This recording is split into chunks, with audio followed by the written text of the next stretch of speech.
अस्सलामु अलैकुम वरहमतुल्लाहि वबरकातुहू।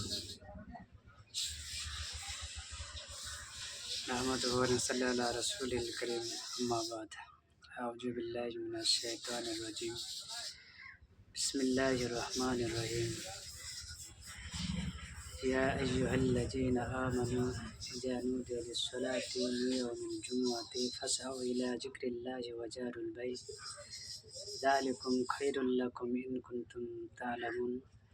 फ़इज़ा क़ुदियतिस सलातु फ़ंतशिरू फ़िल अर्ज़ि वब्तगू मिन फ़ज़लिल्लाह वज़्कुरुल्लाह कसीरन लअल्लकुम तुफ़्लिहून। वइज़ा रअव तिजारतन अव लहवन इंफ़ज़्ज़ू इलैहा वतरकूका क़ाइमा क़ुल मा इन्नल्लाहा खैरुम मिनल लहवी व मिनत तिजारा वल्लाहु खैरुर राज़िकीन। बिस्मिल्लाहिर्रहमानिर्रहीम। कुल हुवल्लाहु अहद अल्लाहुस समद लम यलिद व लम यूलद व लम यकुल लहु कुफुवन अहद। बिस्मिल्लाहिर्रहमानिर्रहीम। कुल हुवल्लाहु अहद अल्लाहुस समद लम यलिद व लम यूलद व लम यकुल लहु कुफुवन अहद। बिस्मिल्लाहिर्रहमानिर्रहीम। कुल हुवल्लाहु अहद अल्लाहुस समद लम यलिद व लम यूलद व लम यकुल लहु कुफुवन अहद।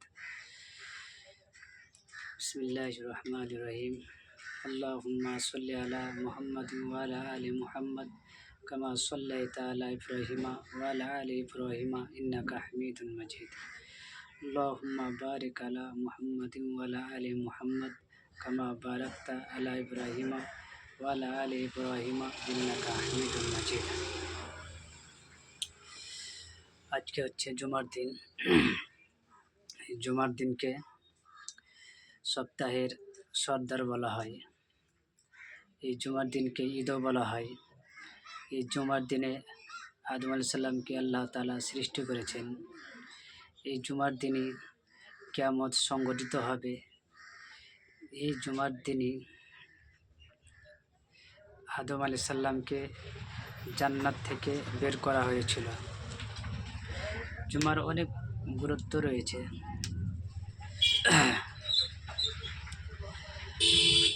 তো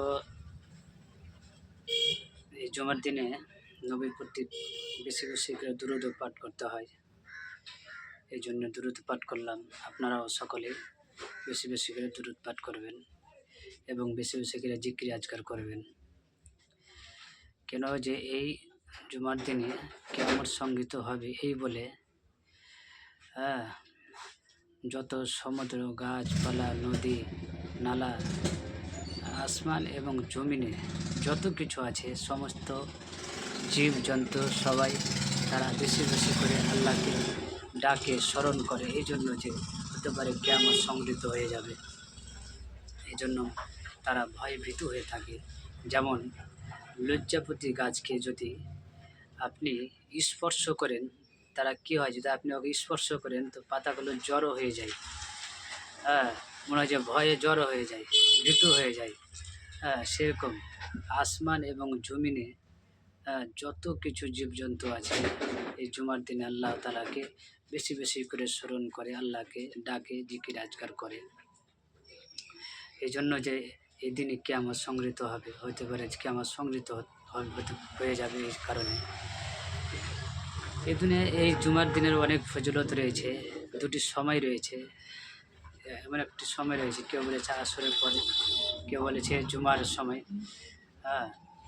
তো এই জুমার দিনে যদি কোনো মানুষ যদি ভালো দোয়া চায়, আল্লাহর কাছে দোয়া করে, ভালো দোয়া চায়, এমন দোয়া, হারাম দোয়া যেন না হয়, তাহলে আল্লাহ তাআলা কবুল করেন।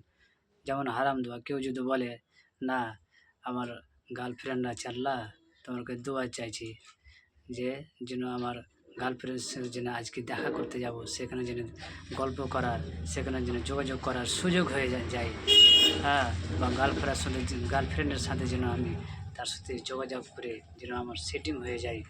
এইভাবে যদি দোয়া করেন তাহলে কবুল হবে না।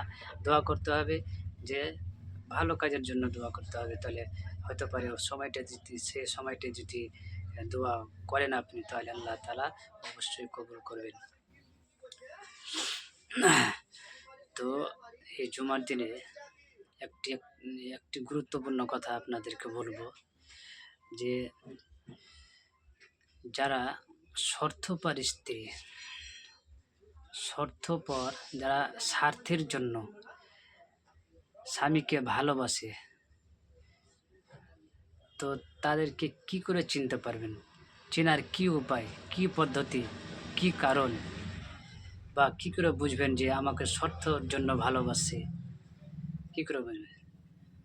তো 1 নম্বর কারণ হচ্ছে যে আপনার স্ত্রীকে যদি আপনি কিছু বলবেন, সে ভালো মন্দ সেটা বুঝবে না। বা যদি কোনো আপনার স্ত্রী আপনাকে কিছু বলে, সে ভাবে না যে এই কথাটা বা আমি বললাম তো আমার স্বামী রাগ করলো বা দুঃখ পেলো বা খুশি হলো বা তার মনে আঘাত পেলো। হ্যাঁ, সেই জিনিসটা নিয়ে ভাবে না খুব, যে আমি কথাটা বললাম তো আমার স্বামী রাগ করলো বা বেজার হলো বা দুঃখ হলো বা আঘাত পেলো, এই জিনিসটা বুঝে না খুব, এই জিনিসটা মোটেই বুঝে না খুব, বা তার ভালো মন্দ দুঃখ কষ্ট কিছুই বোঝে না। হ্যাঁ, যে কী অবস্থায় আছে আমার স্বামী বা কী করছে না করছে সেই জিনিসটা বুঝে না। দ্বিতীয় হচ্ছে মূল দুটো কারণ, আরও অনেক কারণ আছে, দুটি কারণ বলছি। তো একটা হলো এটা, আর দ্বিতীয় কারণ হচ্ছে সংসারে টোকঝোক বা কথা কাটাকাটি হতেও পারে। পরিবার আছে তখন হবে, দুঃখ সুখ কষ্ট, হ্যাঁ, কত রকম ভালো মন্দ একটা সংসারের জীবনে আসবেই আসবে। তো সে কথা তো মাকে বলে, তখন আবার সে তার কথায় মা সে মেয়েকে বলে, হ্যাঁ, কেন এরকম বলবে, কি হয়েছে, হ্যাঁ, তো ওখানে থাকবে, ওখানে বেটে রাখবো বা না রাখবো, হ্যাঁ, বা বিভিন্ন রকমের কথা বলে থাকে। হ্যাঁ, এটা ভাবে না যে সংসার জীবনে টোকঝোক হতেই পারে, বা অনেকের হচ্ছে, বা আমাদের মধ্যে বা পরিবারের মধ্যে হচ্ছে না, ভালো চল, বা হালকা বা সহ্য করতে হবে, ধৈর্য ধারণ করতে হবে, সেটা না বলে অনেক কথা বলে। আর সে কথার কারণে যখন মা বাপকে বলে যায়, তখন সে কথার কারণে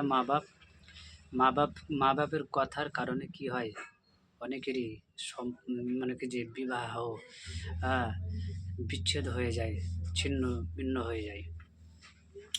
আর এটা জানবেন, দেখবেন যে অনেকেই মেয়ের মায়ের জন্য বাপের জন্য কি হয়, তালাক হয়ে যায়, বিচ্ছেদ হয়ে যায়। সেই জিনিসটা তারা গুরুত্ব দেয় না, সেটা ভাবে না।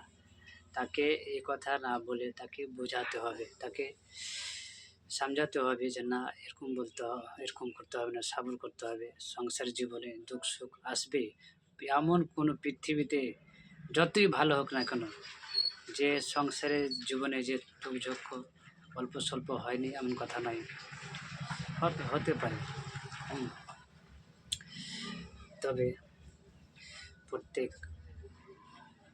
মেয়ের বাবাকে বলবো, মাকে বলবো, যদি এই ধরনের সমস্যা আসে তো আগে নিজের সন্তানকে, নিজের মেয়েকে তাকে সংশোধন করতে হবে, তাকে বুঝাতে হবে।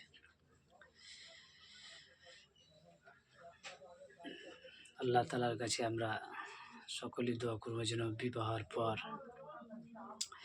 যেন কোনো সংসার বিচ্ছিন্ন না হয়, যেন তাদের পরিবারে তাদের সংসারে যেন বরকত হয়।